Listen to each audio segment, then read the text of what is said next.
Paz do Senhor, meus irmãos. Que prazer, que alegria estar aqui mais uma vez. Obrigado, meu amigo, meu pastor Henrique Bravo, por esse convite, por esse prazer, por essa honra de estar aqui. Transmito meu abraço à pastora Aline, por essa grande honra que eu considero que será a maior honra que um homem pode ter, que é falar sobre a palavra de Deus. Deus abençoe, pastor Fábio, todos os obreiros dessa casa, sintam-se abraçados. Para quem não sabe, eu fui indicado pastor por ele, né? Ele era meu pastor na época.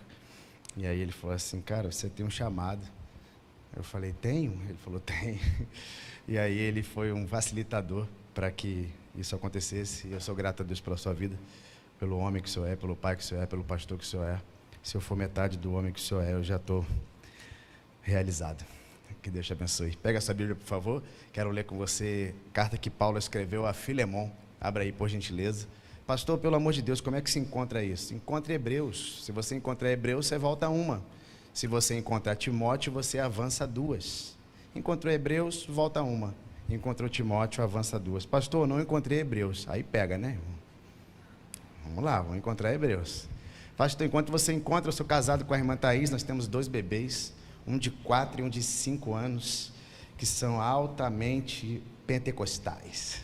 O que significa isso, pastor? É porque fica acordado de madrugada, vem para a igreja, sobe na cadeira, passa por baixo. Eles são daqueles que você já deve saber como é. Hoje eles não conseguiram estar aqui comigo, mas Deus abençoe Thaís, Benjamin e Rubem, os amores da minha vida. Filemon, versículo 17. Pastor, encontrei Filemon, é bem pequenininho, é isso aí mesmo, só tem um capítulo, e nós leremos Filemon 17, para meditarmos hoje sobre isso aqui. Filemon, versículo 17. Amém? Filemon 17 diz assim: portanto, se me consideras companheiro, receba-o como receberia a mim. E se ele te causou algum dano, ou lhe deve alguma coisa, ponha tudo na minha conta. Vou repetir: se ele te causou algum dano, ou lhe deve alguma coisa, ponha tudo na minha conta, porque eu, Paulo, de próprio punho escrevo: pagarei. Diga para quem está do seu lado: fique tranquilo, está pago. Pai, essa é a tua palavra, esse é o teu povo. Fala aos nossos corações, salva, cura e liberta. Complete a obra que o Senhor começou aqui. Me usa para isso e toque em corações nessa noite. Que assim seja, em nome de Jesus. Amém. Você sabe que a carta que Paulo escreveu a Filemon é uma carta muito bonita, ela é muito bem escrita, ela tem uma beleza literária muito boa. E os estudiosos chamam essa carta de o Evangelho dentro do Evangelho, porque ela tem uma forma, um jeito altamente evangelístico.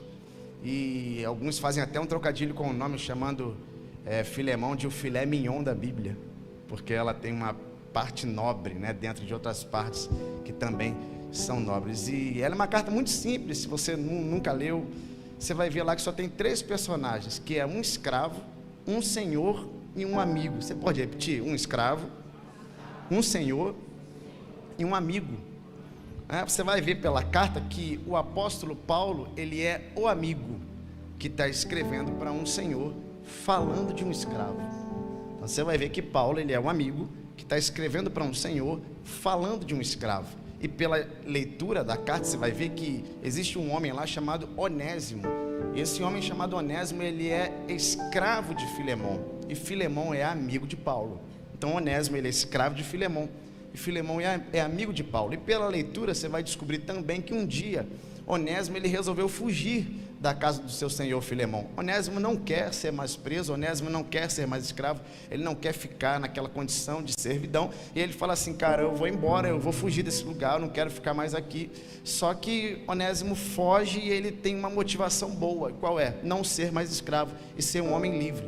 Então a motivação dele é boa, mas a forma que ele escolheu não é. E por quê, pastor? É porque ninguém é livre fugindo. Entende isso aqui? Fugir não liberta ninguém. Principalmente nesse caso, que para fugir Onésimo teve que enganar. E liberdade você não ganha enganando. Liberdade você conquista obedecendo. Libertação não acontece quando eu fujo daquilo que me prende. Libertação acontece quando eu obedeço àquele que tem poder de me libertar.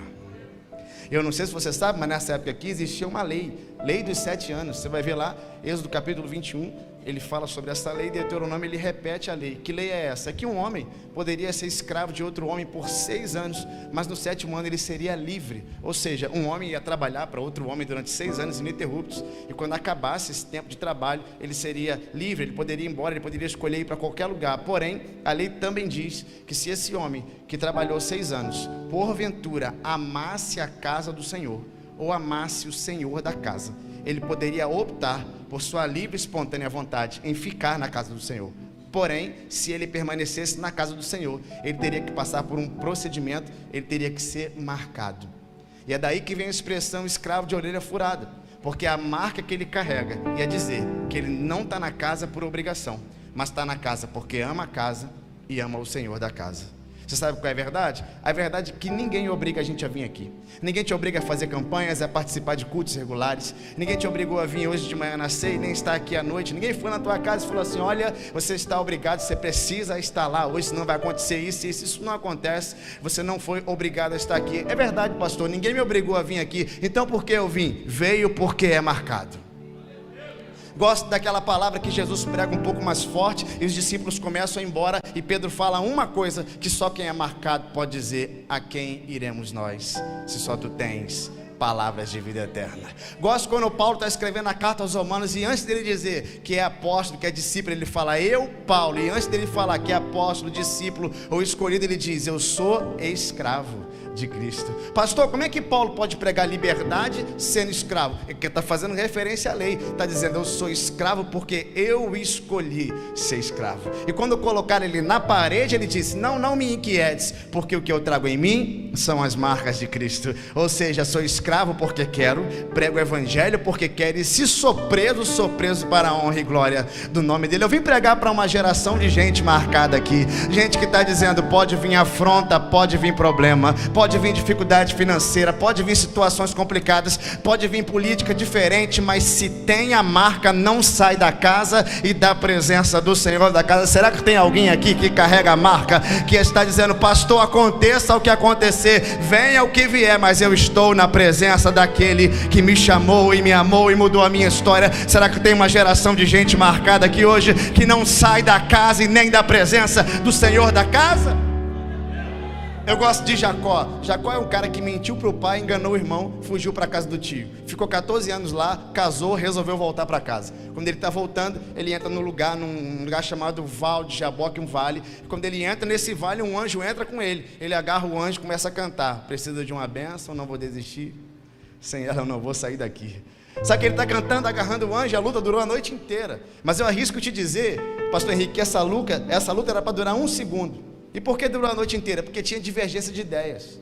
Jacó agarrou o anjo e falou assim: eu não te largo se você me abençoar. E o anjo está dizendo: rapaz, você não entendeu nada, quero mudar teu nome. Você está querendo trocar de carro, eu quero te dar um legado. Você está querendo pagar umas contas, eu quero mudar a tua história. Você está preocupado com um probleminha aqui, eu quero dar teu nome à nação, você nunca mais vai ser esquecido. Aí tem uma hora que o anjo parece que cansa da luta e toca na juntura da coxa, ou seja, do lado de dentro. E como que Jacó sai daquele encontro? Como que ele sai? Mancando não, marcado. Porque toda vez que Deus mexe por dentro, você reflete por fora. Quem olhasse para Jacó ia dizer: está diferente, Jacó, o que houve? E ele ia falar assim: é porque eu encontrei com Deus no meu vale. Quando ele te marca, todo mundo sabe que ele te marcou. Eu realmente não sei como você cruzou essas portas aqui, mas eu sei que Deus quer marcar algumas pessoas nesse culto hoje. E quando Deus te marca, muda jeito, muda fala, muda geografia, muda mentalidade, muda roupa, muda amizade. Porque toda vez que Deus marca alguém, esse alguém nunca mais é o mesmo. Eu acredito que pessoas voltarão para casa hoje carregando uma marca tão poderosa que os teus amigos vão saber, os teus parentes vão saber aonde você... Será que tem alguém me ouvindo aqui? Ei, quando Deus marca alguém, esse alguém nunca mais é o mesmo. É marca. Olha para esse homem é um escravo que está fugindo. E por uma coincidência muito divina, ele vai preso exatamente onde o apóstolo Paulo está preso. Veja, Onésimo é um escravo, não quer ser mais escravo, resolve fugir. No meio da fuga, ele vai preso. Vai preso aonde, pastor? Aonde o apóstolo Paulo está preso por causa do evangelho. Presos no mesmo lugar. atrás das mesmas cadeias, preso no mesmo ambiente. Só que existe uma diferença entre eles, absurda. E qual é, pastor? É porque Onésimo está preso e é preso, e Paulo está preso, mas é livre. Porque minha Bíblia diz que é onde o Espírito do Senhor está, ali a liberdade.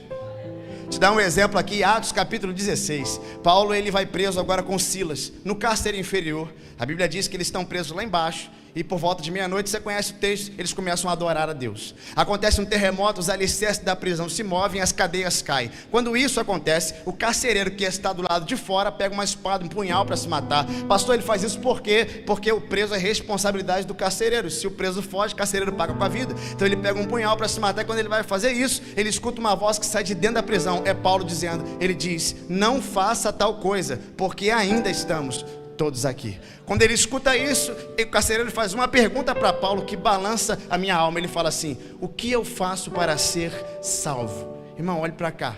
O carcereiro que está do lado de fora está perguntando o que faz para ser salvo para Paulo, que está do lado de dentro. Por quê? Porque o carcereiro está do lado de fora, mas é preso, e Paulo está do lado de dentro, mas é livre.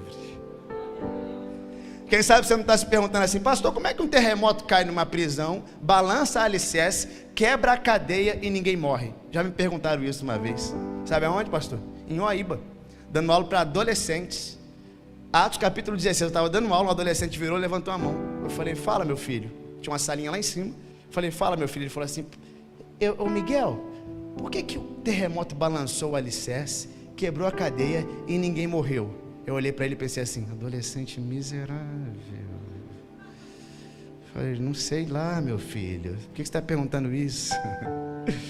Eu fiquei pensando naquilo, fui para casa e eu estudei um pouco de geologia na faculdade. Você sabe que o que a gente está pisando aqui não é um chão definitivo, existem várias camadas de terra em cima desse chão que a gente está pisando, e essas camadas são divididas por placas gigantescas que a gente chama de placas tectônicas. Essas placas, elas se movimentam de maneira muito simples todos os dias, porém se uma vez ou por algum momento ela decidir se movimentar mais forte, elas vão causar um negócio chamado abalo sísmico ou abalo sistêmico. E o que é isso, pastor? Terremoto. Por quê? Porque a placa movimenta embaixo e a terra treme em cima. Pastor, entendi, isso é terremoto? É. Então como é que um terremoto veio naquela prisão, balançou o alicerce e ninguém morreu? É porque esse aqui não veio de baixo.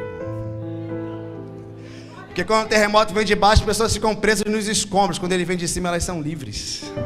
Quando o terremoto vem de baixo, as pessoas não sabem para onde ir. Quando ele vem de cima, ele aponta o caminho e mostra exatamente o caminho que você tem que fazer. Pastor, quando o terremoto vem de baixo, as pessoas ficam com medo. Quando ele vem de cima, ele lança fora todo medo. Porque terremoto de Deus não mata, ele dá vida. Terremoto de Deus não prende, ele liberta. Terremoto de Deus não destrói, ele reconstrói. Se a tua vida está sendo tremida por algum terremoto que veio do céu, se prepare. Deus não quer matar você, mas quer elevar o teu nível de intimidade. Eu estou sentindo uma presença poderosa aqui. Toda vez que Deus treme a vida de alguém, Ele está querendo te levar a um lugar que você não estava antes, mas vai chegar com Ele. Você consegue entender isso aqui hoje? Pastor, aplauda o Senhor. O que causou o terremoto? Eu vou te falar o que causou o terremoto. Foram dois homens que por volta de meia-noite resolveram adorar a Deus.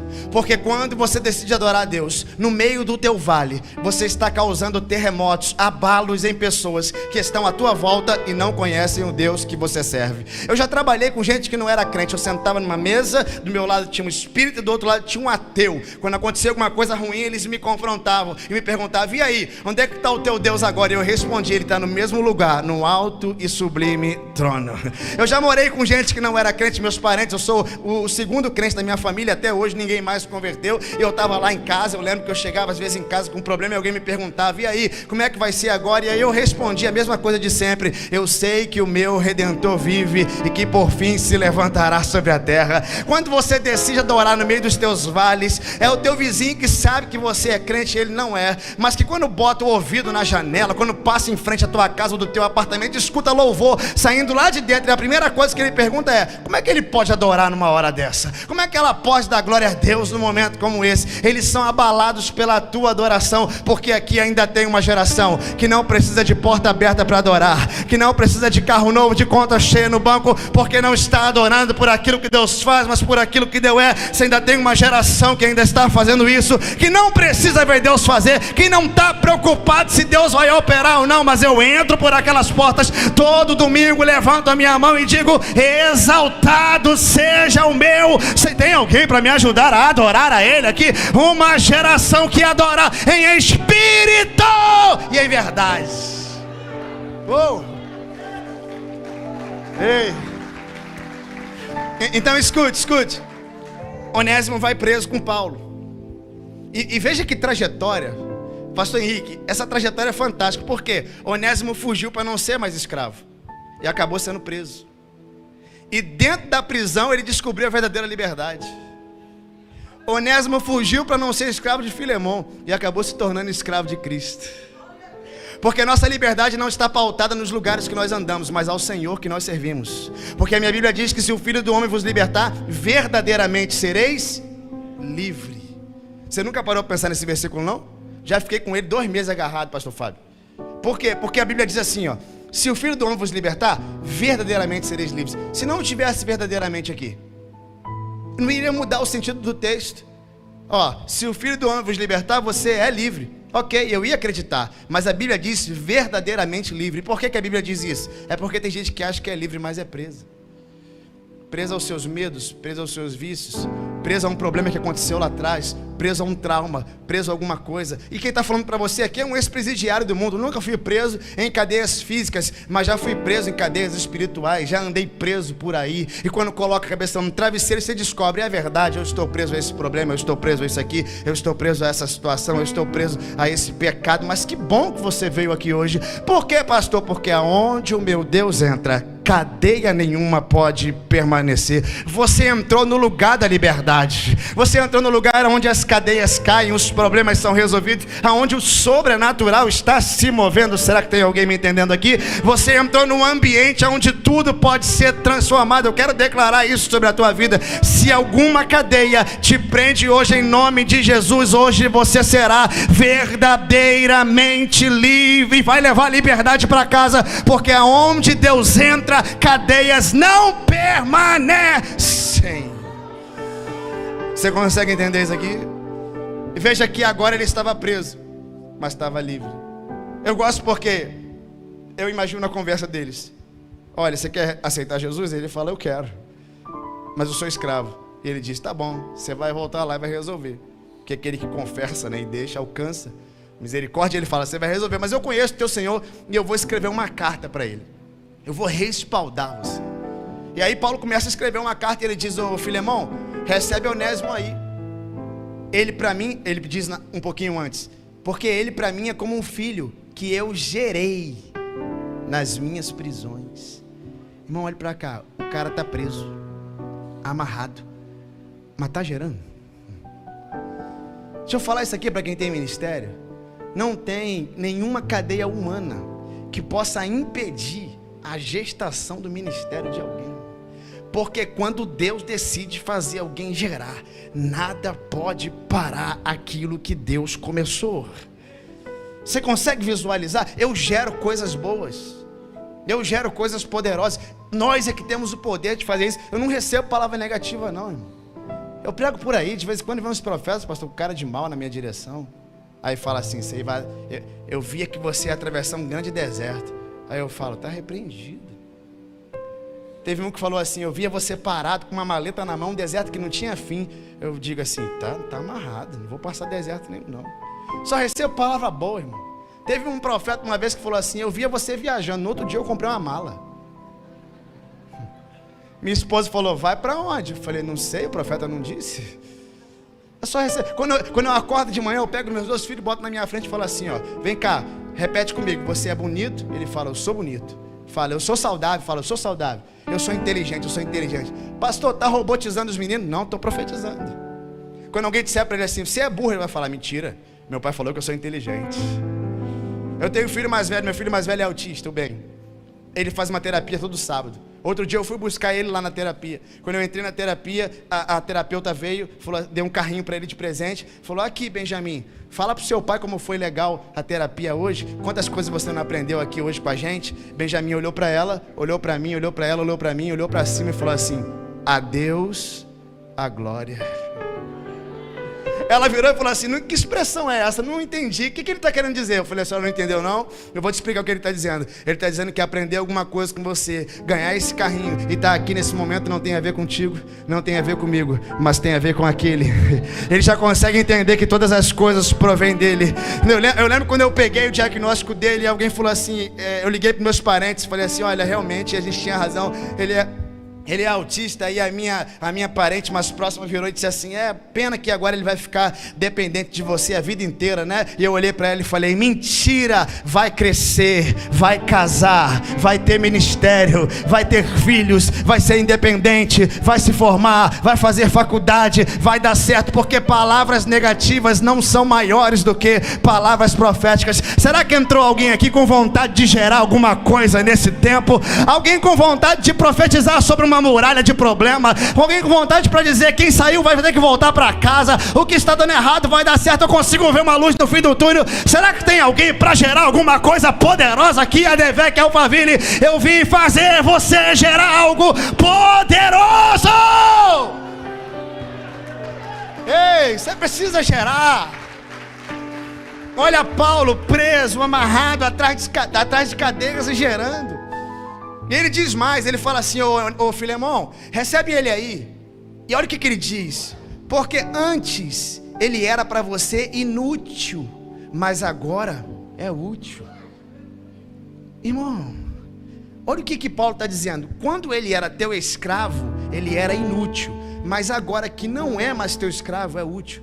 Isso aqui balançou a minha mente, falei, peraí, deveria ser o contrário. Como assim, pastor? É porque o útil é o escravo. O escravo tem utilidade, pega para mim, colhe, planta, corre, faz. Isso é utilidade. Então ele era útil, mas Paulo está dizendo que é o contrário. Quando ele era teu escravo, ele era inútil, mas agora que não é mais escravo, é útil. Eu fui lá falar com Deus, tem um quartinho lá em casa. Eu entro lá e falo assim, Senhor, eu não entendi nada. E Deus falou comigo, presta atenção, Miguel. Paulo está perdendo um escravo, Filemão está perdendo um escravo, mas está ganhando um obreiro, né? Porque escravo, a única coisa que ele ia ter dele é força física.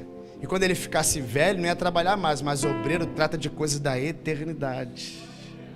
Obreiro trata de coisas que não perdem o valor, que permanece. Aqui tem um princípio poderoso. Qual é, pastor? Tem coisas que você perde temporariamente, para não perder eternamente. Sabe coisas que saíram da sua mão e você falou, perdi, não volta mais? Fique tranquilo, aqui no reino nada se perde, tudo é semeado. Tem coisas que você acha que perdeu, mas vai voltar. Tem coisas que você acha que não é mais para você, mas vai ser. Por quê? Porque Deus dá tempo para treinar a gente a viver coisas grandes. Eu lembro quando eu li esse texto a primeira vez, eu comecei a estudar sobre escravo. E eu sei que Filemão é um homem rico, porque nessa época só quem tem escravo é quem tem dinheiro. Então, quando um escravo fugia, ele dava prejuízo no senhor dele. Dava prejuízo.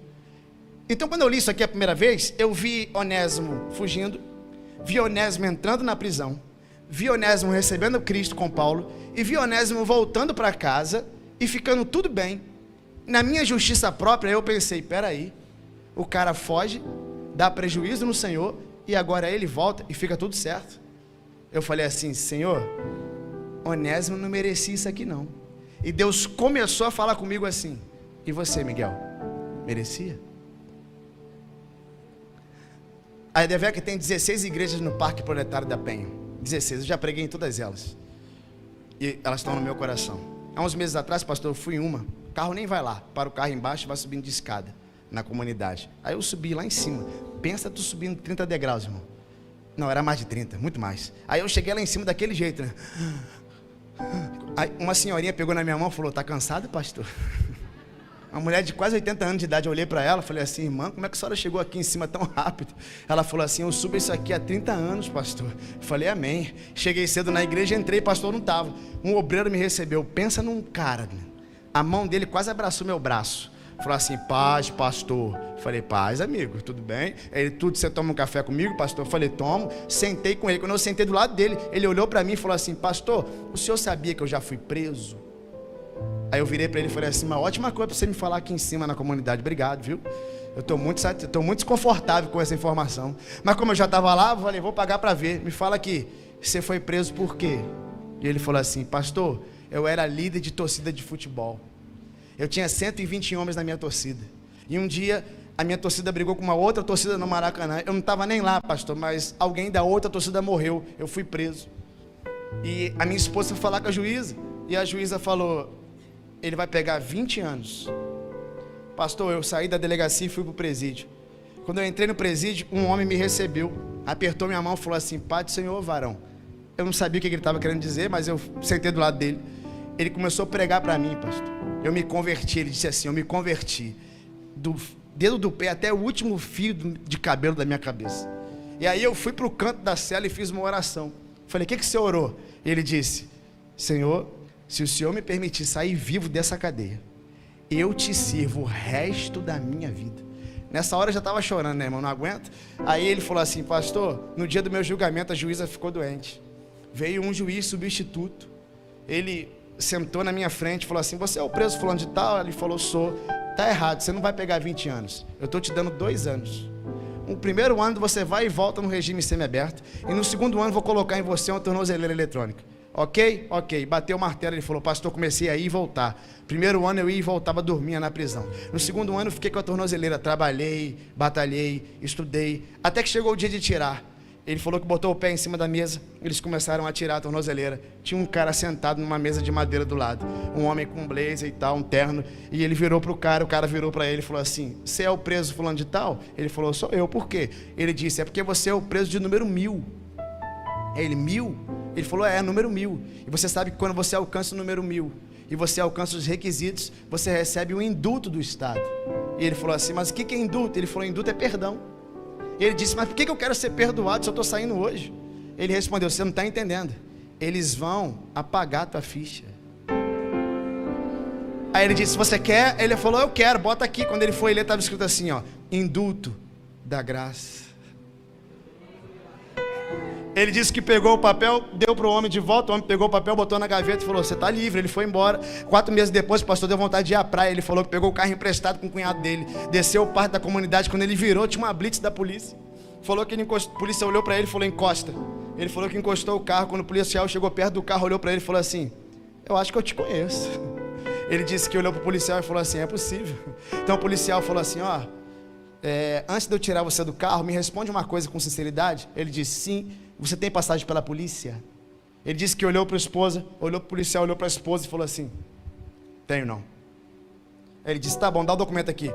Deu identidade para ele. Ele falou: pastor, aquele homem pegou minha identidade, foi para o carro da viatura. Ele deve ter ficado e consultado aquilo ali umas 35 vezes. Ele não parou de consultar. Ele voltou quase meia hora depois, eu lá parado no carro. Veio, me deu o documento e falou assim: pode ir embora.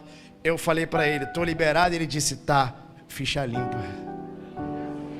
Nessa hora, pastor, comecei a soluçar de chorar, eu não aguentei. Ele falou assim: tá chorando por quê, pastor? Eu disse assim: é porque nós éramos iguais. Ele falou: uau, pastor, não sabia que o senhor tinha sido preso também, tinha cometido crime. Eu falei: não, nunca cometi crime, nunca fui preso em presídio. E ele disse: mas então como é que nós éramos iguais? E eu disse: é porque o nosso destino era o mesmo, nós íamos para o mesmo lugar, estávamos destinados à mesma coisa, mas porque a graça que te alcançou, me alcançou, agora a eternidade é a nossa morada. Eu vim pregar para uma igreja que foi alcançado pela graça, gente que não era para estar aqui, não era para ser obreiro, não era para ser pastor, não era para tocar teclado, não era para ser pregador, mas porque a graça chegou na tua vida, você é livre para adorar, é livre para trabalhar para Ele. E quando o céu abrir, a trombeta tocar, é para lá que você vai. Será que tem alguém grato aqui? Porque a graça te alcançou. Você não merecia, eu não merecia, não era para estarmos aqui, mas tem uma graça sobre a tua vida que está dizendo: você é meu e eu abro as portas da eternidade. Será que tem alguém para adorar a Ele aqui? Os alcançados pela graça, os livres, os verdadeiramente livres. Então quando alguém disser para você, eu conheço o teu passado, hein? Não era para você estar aqui, não era para você ser obreiro. Diga para ele, eu sei, eu também conheço o meu passado. Deus não esqueceu, eu não esqueci. Mas diga para ele, tá pago. Quando alguém disser, eu andei com você, eu sei onde você estava, e agora você é crente, você vai querer pregar para mim? Diga, quero, porque eu também sei onde eu estava. Deus também sabe, o inimigo sabe, mas está pago. Há um preço que foi pago pela tua vida. A cédula que era de acusação contra você, o Senhor Jesus rasgou na cruz do Calvário e pregou na cruz, dizendo, agora o preço é meu, eu paguei. Eu paguei. Eu gosto da parábola do bom samaritano. Pensa numa parábola boa. Lucas 19, diz que um homem... Lucas 10, esqueci. Diz que um homem descia de Jerusalém, mas a parábola eu não esqueci. Um homem descia de Jerusalém para Jericó. Ele estava descendo. Jerusalém em cima, Jericó embaixo. Jerusalém, local da bênção. Jericó, local do comércio, local da perversidade. E aí o homem está descendo. No meio do caminho ele é assaltado. Batem nele, rasgam as roupas dele. Ele fica como morto. Aí a Bíblia diz que descia pelo mesmo caminho um sacerdote que olhou para ele e foi embora. Aí descia pelo mesmo caminho um levita que olhou para ele e foi embora. Só que o texto muda o verbo e diz que ia de viagem, ou seja, saindo de Jericó e indo para Jerusalém, um bom samaritano que olhou para ele e resolveu parar. Pastor, ele parou por quê? Está subindo, irmão. Quem está subindo não deixa ninguém no meio do caminho. Resolveu parar. Aí ele tem azeite e vinho. Pastor, ele pegou azeite e jogou na ferida. Pegou vinho e jogou na ferida. Pastor, ele tem azeite e vinho. Por quê? Não sei se está vendendo. Não sei se vai levar para alguém. Não sei se está indo para o templo. Não sei se vai usar para ele. Mas eu sei de uma coisa. Agora ele estava usando o azeite no imprevisto. Usando em alguém. Porque se for para ficar vazio, irmão, para ver alguém levantar, vale a pena. Aí a Bíblia diz que ele pega o homem e bota na cavalgadura. Cavalgadura aqui é uma mula. Mula só cabe uma pessoa. Ou seja, para o cara ir montado, ele teve que ir andando. Está disposto a pagar o preço de ir andando para ver alguém levantar? Aí ele pega o homem e traz para a estalagem, que é a igreja, paga a diária dele e fala assim, ó, se ele deve mais alguma coisa, quando eu voltar, eu pago o resto. Percebeu que isso aqui é escatológico? Como assim, pastor? Porque nós somos como esse homem no meio do caminho. O mundo faz isso com você. Quando você sai de Jerusalém e vai para Jericó, ele te bate, ele te mata, ele te rasga. Mas aí passa a religião e ela não consegue te ajudar e tirar você daquela condição. Passa mais outra religião, não consegue. Só que a Bíblia diz que ia de viagem subindo um bom samaritano. E a minha Bíblia diz que bom só tem um, que é Deus. Está subindo, está glorificado, está exaltado, mas resolveu parar no meio da dor de alguém. Pegou azeite da unção, derramou. Pegou vinho da nova aliança, derramou. Levantou o homem e colocou na cavalgadura. Foi para a estalagem, que é a igreja. Pagou o preço na cruz do Calvário e está dizendo, estou voltando aí.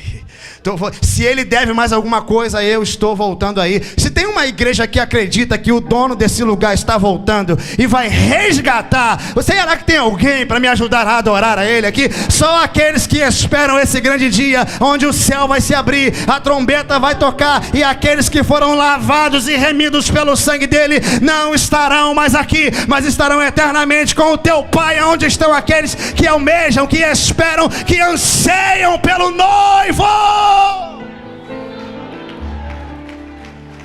Ei. Não existe diferença entre eu, você e Onésimo. Onésimo fugia de Filemão, nós fugimos de Deus. Onésimo foi preso, o mundo prende você. Onésimo encontrou com Paulo, nós encontramos com Cristo. Onésimo não tinha como pagar, nós também não temos. Paulo pagou o preço por ele, Jesus pagou o preço pela gente. Onésimo virou filho de Paulo, nós viramos corpo de Cristo.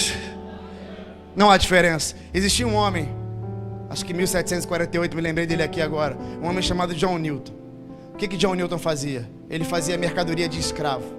Ele levava escravo de um lado para o outro. Ele tinha um navio, ele alugou o navio dele para a coroa da Europa. Ele levava escravo da Europa para a Inglaterra. Um dia, pastor Henrique, no meio da travessia, uma tempestade bateu no navio e ele pensou que ia morrer. Ele largou o leme e foi lá para baixo. Eu não sei como é que funciona. Em cima é o convés, não, em cima é... Não sei, tem algum homem do mar aqui? Não tem não, né?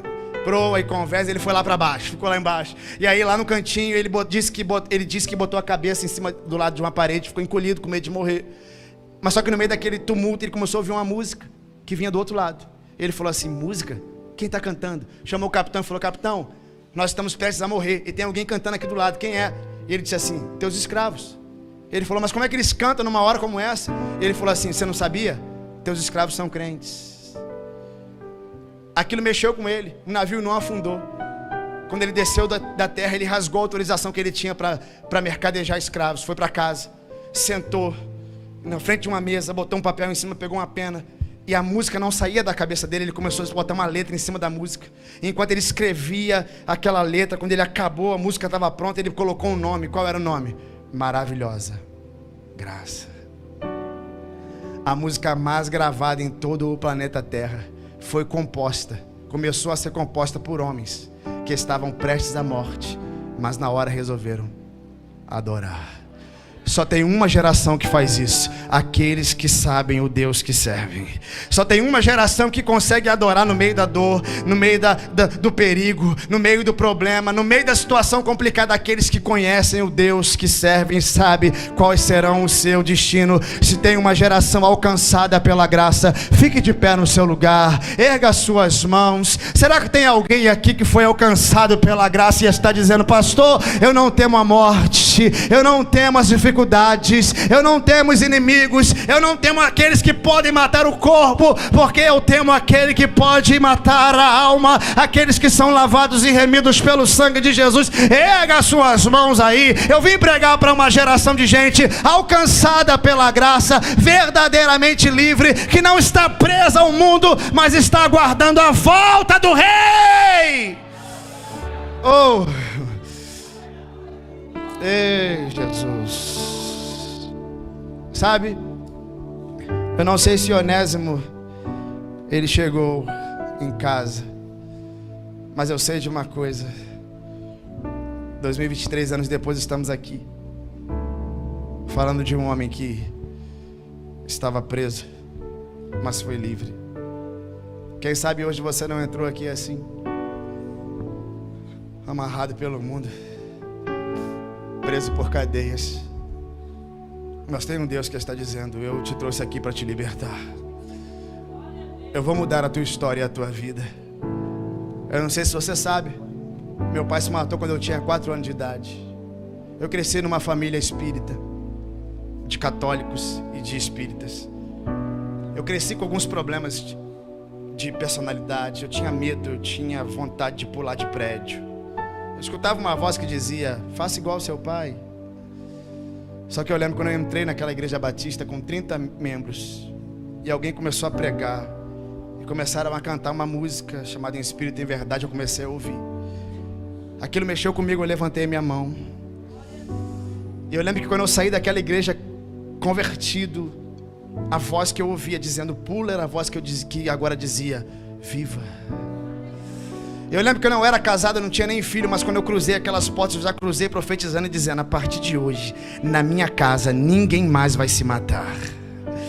Os meus filhos vão crescer, os meus netos vão crescer, os meus bisnetos vão crescer, porque não tem maldição hereditária que resista a alguém que carrega uma presença poderosa. Eu estou pregando talvez para alguém que entrou por essas portas e está dizendo: pastor, eu sou a salvação da minha casa. Que bom que você entendeu isso, porque através de um homem muita coisa pode acontecer. Eu sou a salvação da minha família. Eu entrei nesse lugar para entender que a partir de mim uma grande obra vai acontecer. Alianças que foram feitas com o mundo são quebradas quando Deus entra. Aquilo que dava errado passa a dar certo quando Deus entra. Problemas que o homem não pode resolver, quando Deus entra, Ele resolve. Se tem alguém para erguer as suas mãos, levante as suas mãos aqui hoje. A morte não pode te parar, os teus problemas não podem te destruir. Você está na presença dEle. Isso! Tem alguém para dizer: os céus te adoram. Proclama a tua glória. Diga. Pois ressuscitaste vivo. Será que tem alguém para dizer que Ele é invencível aqui? És invencível. Vamos louvor, vamos louvor. Inigualável, hoje pra sempre reinará. Diga: teu é o reino, tu é a glória. Teu é o reino, tu é a glória. Acima de todos. Acima de todo nome. A morte, a morte, a morte, a morte, a morte. A morte venceste, o véu tu rompeste. Eu acredito Espírito nessa palavra. Vazia agora está, o céu te adora, proclama a glória, ressuscitaste. Você pode sentir a presença dele aqui. És invencível, Senhor. És invencível, inigualável, Hoje pra sempre reinará. diga, teu é o reino, tu é. Teu é o reino, tu é a glória, acima de todo nome. Só a igreja, só a igreja. Poderoso esse nome é. Oh, nome poderoso.